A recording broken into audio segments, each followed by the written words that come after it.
Hey, I'd like to welcome you to another episode of Mission Matters. My name is Adam Torres, and if you'd like to apply to be a guest in the show, just head on over to missionmatters.com and click on Be Our Guest to apply. All right, so today I have Angel Henry on the line, and she is president of AngelsSpeaking, Inc. Angel, welcome to the show. Thank you. Thank you for having me. All right, Angel. So excited to get into today's topic. So we'll talk about leveraging the Agile Mindset Framework for DE&I initiatives. So we'll have some fun around this, and really, and I also want to talk about your book. So I saw you on LinkedIn, Dent in the Ceiling. So I see your book, and I'm a big fan of authors and writing books and getting the word out there. So I definitely want to get some insight into that as well. But before we do, we will start this episode the way that we start them all, with our Mission Matters Minute. So, Angel, we at Mission Matters, we amplify stories for entrepreneurs, executives, and experts. That's our mission. Angel, what mission matters to you? Oh, my goodness. Well, the mission that matters most to me is that every individual from an underrepresented population feels included at work. So our goal at AngelsSpeaking is to provide life-changing, career-enhancing knowledge and services to those from underrepresented populations with a focus on women. That's great, and love bringing mission-based entrepreneurs on the show to share their mission, why they do what they do, how they're doing it, and really what we can all learn and gain from that, so that we all grow together. So great having you on. And I guess just to get us kicked off here, what led you down this path of becoming an entrepreneur, specifically in the DE&I space? Absolutely. So I have 20 years in tech, so you can imagine I was thinking to myself, entrepreneur, is this something that I really right? Like all of those things. But what was the catalyst for me was that I found myself as the only African American female on the leadership team at a cloud-based solutions company. And that old adage, it's lonely at the top, is absolutely correct. And so I got some great career advice that helped me both personally and professionally. And that advice was simply just to write about your experiences. And at first, Adam, I was absolutely opposed to that idea. I thought that I was too busy. There was, hey, by the way, I have a 9-to-5 job, involved in all of the community service and on boards and, raising 2 kids, the whole nine. So for me to take time to just sit and think and to write was absolutely unheard of. But when I started doing it, I couldn't stop. Wow. And so interesting to me. And I'm such a big fan of books, but I didn't start that way. So just like you said, where you're like, you were totally opposed to it. I was too at the beginning. So I always loved to hear this part of the story. I like to maybe take a quick little sidebar. And what would you tell, and because I preach it all the time. So I like to get, when others that kind of have the same similar story, I like to get them to do the preaching for me. So what would you tell to those other highly accomplished or, entrepreneurs and executives and just people out there, doesn't have, not even relating to career, but just have experiences that they want to share and that they've always wanted to do a book but they just haven't done it yet? What would you tell them? I tell them one thing. It's your legacy. It's your legacy. Your experiences, the way you see the world, what you have gained, the life lessons you have amassed through your career and through your personal relationships, it's quite literally the guidebook for the next generation. I mean, you don't want them to go through what hardships you went through. You want them to be catapulted, right? Like if it took, for example, it took me a good 5 years of toiling to get to the management ranks that I was seeking.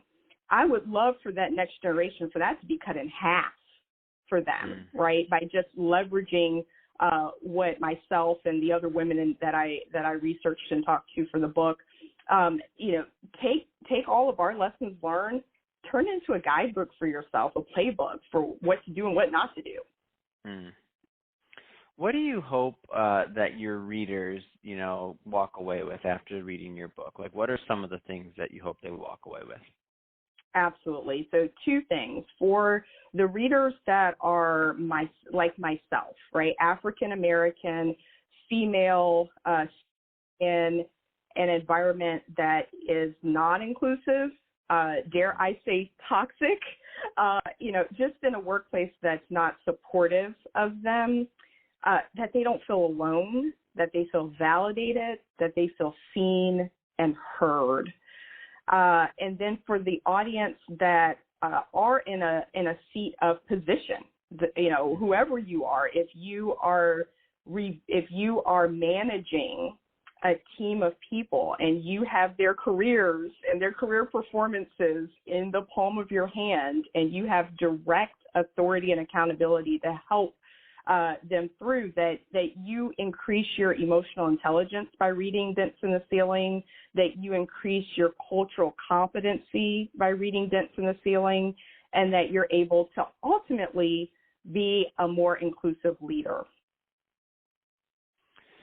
Yeah, it's I feel like works like yours. The thing I always like to tell people is, especially if it comes to books or podcasts, blogs, I don't care what the content is, Facebook Live, whatever. If you have a message or something you want to share, is that like your voice is so important. There's so many other, like my voice, your voice, like you don't know who's going to help somebody, but sharing your story and letting people have that feeling of connection or inspiration or otherwise, to me, like that's the power of what we're able to do just as humans, right? Exactly. Thank you for bringing that up. I tell everybody what I do is just I teach people how to treat others as humans. It's really a calling to have folks kind of turn inwards and look at their heart and how it may have been hardened to people that don't look like them, that didn't grow up like them, that don't come from their same background. It's very easy to what we call other people and just kind of put them in a category and treat them how you want to treat them. And I get the honor to show them that wins, break down some of those walls, soften their heart, so that they see that other person on the other side of that, virtual call or the other side of that desk is a human being that deserves the same respect and honor and care and consideration that you would give yourself, or maybe if you didn't receive it, because we see a lot of that, Adam, right, where folks are like, hey, I got put through the ringer to get to where I'm at, so I'm going to make sure that I put you through the paces as well. A lot of hazing goes on in workplaces that we don't talk about because we want to make sure that people earn it, that they deserve that spot that we're going to give them, right? And that mentality absolutely jeopardizes the workplace and builds up walls. And so addressing that and tearing that mentality down is hard work, but critical, right? Because I didn't always have that done for myself, but sometimes I did. And I just want to be that person to pay it forward. Yeah. Angel, let's shift focus slightly here for a moment. I do want to spend some time talking about your company. So AngelsSpeaking Inc. Tell us a little bit more about the company and what you do. Yes. So AngelsSpeaking, you can probably hear the smile on my face.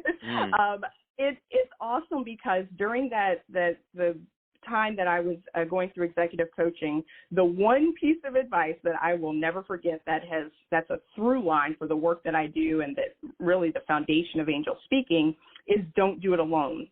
Ally up, Angel, was really what my executive coach would tell me is, hey, you've got a great idea. You want to get this change through, but you can't do it alone. This is not something you can put over your shoulders and get across the line. And the work that I just described that we're doing, Adam, this is not work that any one person can do by themselves. No way. So AngelsSpeaking is a consortium of executive coaches, trainers. I even brought on LaDonna, who is an certified counselor, right? A licensed social worker that has practice and training in helping people with anxiety and depression and work-related trauma and navigating, a toxic work environment. Definitely takes its emotional and mental toll on you. And like I said, I'm a tech girl.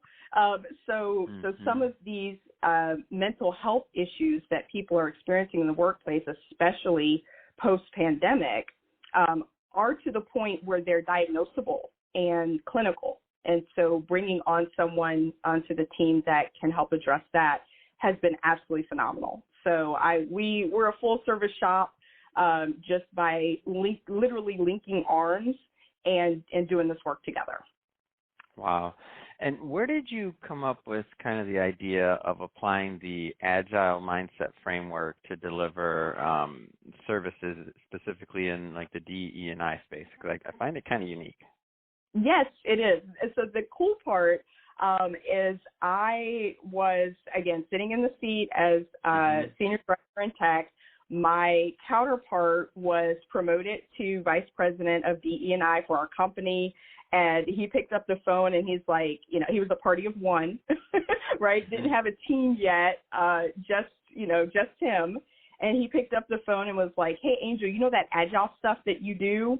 Yeah, I'm going to need some of that for what we're doing right now.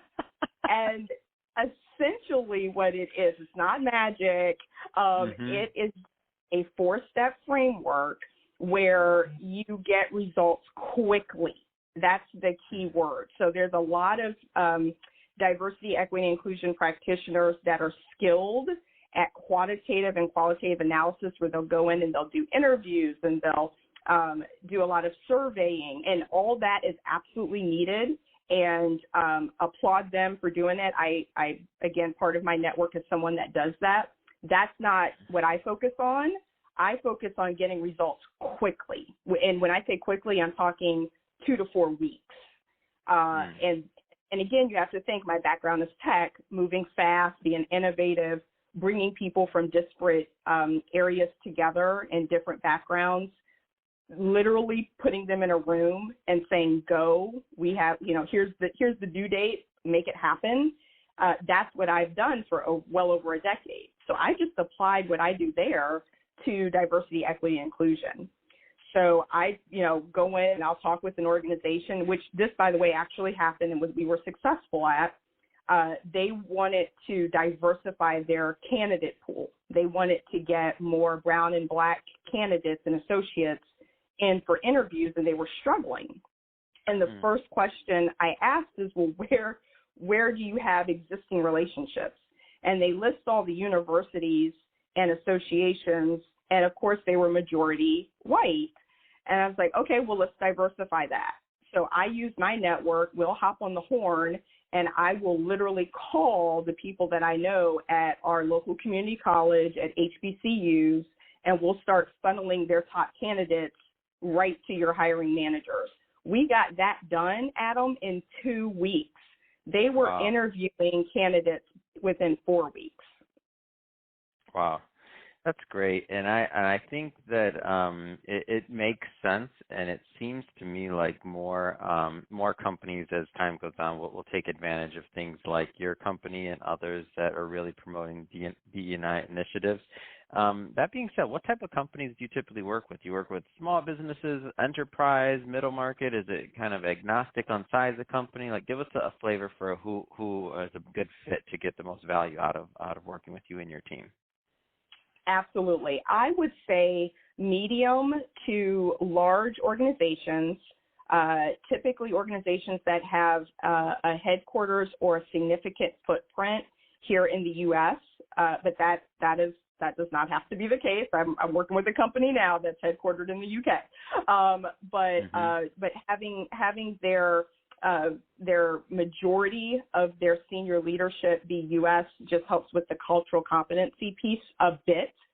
And then I would say in terms of sectors, financial services for sure. So like banks, for example, healthcare, hospitals. My background is healthcare and pharma. So pharmaceutical companies, small biotechs, hospital systems. Just the plethora of knowledge that's needed and training that's needed for continuing education around cultural competency for nurses and doctors is absolutely critical, right? And I tend to pull on the heartstrings a bit of the hospitals I work with because I had an extremely negative racist situation that happened when my grandmother passed away a few years ago.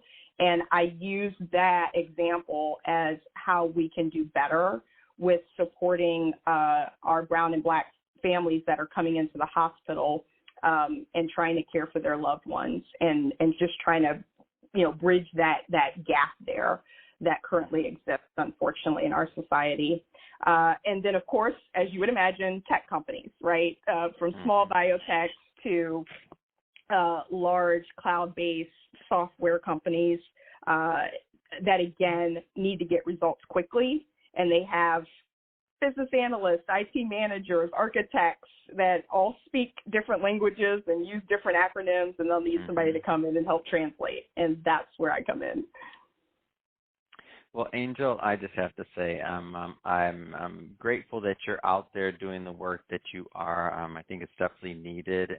We're definitely rooting for you over here at Mission Matters. And I just, if somebody's listening to this and they want to learn more or they want to connect with you and your team and to follow your journey and to follow the content, what's the best way for them to do that? Oh, absolutely. So 2 things. I would say definitely go to the website, Angel, ANGEL -Henry, HENRY.com. There you will be able to sign on, get to us. You'll see all what I call all the internets, right? On that website, you'll be able to find me on LinkedIn, Facebook, YouTube. I put out videos every Friday. So for those of you that are in HR or the DE&I office in your organizations and you're like, hey, I wonder if Angel or one of our speakers could come in and do a training or a workshop or what have you for us to help us along our inclusion journey, info at AngelsSpeaking.com, that's 2 S's in the middle, is how you'll get a hold of us. And we would love to hear what your ideas are for your organization and how we can come alongside and help. Fantastic. And we'll put all of that in the show notes so that our audience can just click on the links and head right on over. And if somebody wants to pick up your book, I'm assuming going to Amazon, or is it on the website as well, or what do you do there? Yes, Amazon for sure. Yeah. I just send people to dentsintheceiling.com, and that will take them directly to Amazon for ordering. Absolutely. And if you go to my personal website too, there are 2 free journals, companion journals that go along with the book to help you take some of those concepts that are in the book and really apply them to your specific career situation. Fantastic. And we'll put that information again in the show notes. And and speaking of the audience, if this is your first time with Mission Matters or connecting with the platform or listening to an episode, we're all about bringing on business owners, entrepreneurs, and executives and having them share their mission, the reason behind their mission, why they do what they do, and what we can all learn from that. So the whole point of Mission Matters and the platform is for us all to learn and grow together. If that's the type of content that sounds interesting or fun or exciting to you, we welcome you. Hit that subscribe button because we have many more mission-based individuals coming up on the line, and we don't want you to miss a thing. And Angel, really, it has been a pleasure. Thanks again for coming on the show. Thank you so much for having me. I appreciate your time.